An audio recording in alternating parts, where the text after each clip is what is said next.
Hello everyone, welcome to my YouTube channel. तो आज हम सत्या के चैप्टर नंबर 5 का एक और टॉपिक स्टार्ट कर रहे हैं जिसका नाम है न्यूक्लियोटाइड्स। तो न्यूक्लियोटाइड्स को हम पढ़ेंगे कि किस तरह न्यूक्लियोटाइड्स बनते हैं। तो जब न्यूक्लियोटाइड्स बन जाते हैं तो फिर हमारे पास न्यूक्लियोटाइड्स मिलकर न्यूक्लिक एसिड को बनाते हैं। तो न्यूक्लियोटाइड्स खुद किस तरह बनते हैं। Nucleotides are composed of a nitrogenous base, a pentose sugar and a phosphate. Nucleotides हमारे पास किस तरह कंपोज होते हैं। न्यूक्लियोटाइड्स में हमारे पास एक नाइट्रोजिनस बेस होता है, एक पेंटोज शुगर होती है और एक फॉस्फेट होता है। Nucleotides perform a wide variety of functions in the living cells besides being the building blocks और monomeric units in the nucleic acid, DNA and RNA structure. Nucleotides हमारे पास wide variety of functions perform करते हैं living cells में। इनका एक ये function नहीं होता कि ये सिर्फ हमारे पास बिल्डिंग ब्लॉक्स हों या फिर मोनोमेरिक यूनिट्स हों न्यूक्लिक एसिड में, मतलब डीएनए और आरएनए के स्ट्रक्चर में। इसके अलावा भी बहुत सारे फंक्शंस हैं। These include their role as structural components of some coenzymes of B complex vitamins, example FAD,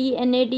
In the energy reactions of cells, ATP is the energy currency and in the control of metabolic reactions. तो दूसरे role क्या है हमारे पास nucleotides के। ये हमारे पास structural component होते हैं कुछ कोएंजाइम्स के। वो कोएंजाइम्स जो कि हमारे पास बी कॉम्प्लेक्स विटामिन्स के होते हैं। एग्जाम्पल हमारे पास है FAD, NAD+। तो न्यूक्लियोटाइड्स हमारे पास इन कोएंजाइम्स के स्ट्रक्चरल कंपोनेंट्स होते हैं। इसके अलावा न्यूक्लियोटाइड्स का रोल हमारे पास एनर्जी रिएक्शन ऑफ सेल्स में भी होता है, मतलब ATP में न्यूक्लियोटाइड्स होते हैं हमारे पास। ATP क्या है हमारे पास एनर्जी करेंसी है सेल की। और इसके अलावा मेटाबॉलिक रिएक्शंस को भी कंट्रोल करने में न्यूक्लियोटाइड्स का रोल होता है। इसके बाद क्या है हमारे पास structure of nucleotides. As early stated, the nucleotide essentially consists of nucleobase, sugar and phosphate. तो जब मैंने ये टॉपिक स्टार्ट किया था तब भी मैंने आपको बताया था कि तो जो न्यूक्लियोटाइड है वो हमारे पास कंपोज होता है न्यूक्लियोबेस से, शुगर से और फॉस्फेट से।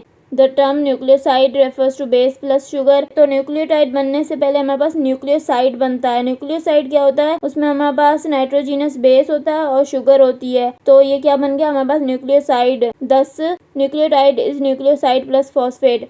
अब न्यूक्लियोसाइड बन गया। अब न्यूक्लियोसाइड में हमारे पास एक फॉस्फेट ऐड होगा और ये क्या बन जाएगा हमारे पास न्यूक्लियोटाइड बन जाएगा। तो न्यूक्लियोटाइड इस तरह बनता है हमारे पास। आई होप कि आपको समझ में आ गया होगा। अगर आपको मेरा लेक्चर पसंद आया तो प्लीज़ मेरे चैनल को सब्सक्राइब करें, लाइक करें और बेल आइकन को प्रेस करें। Thank you.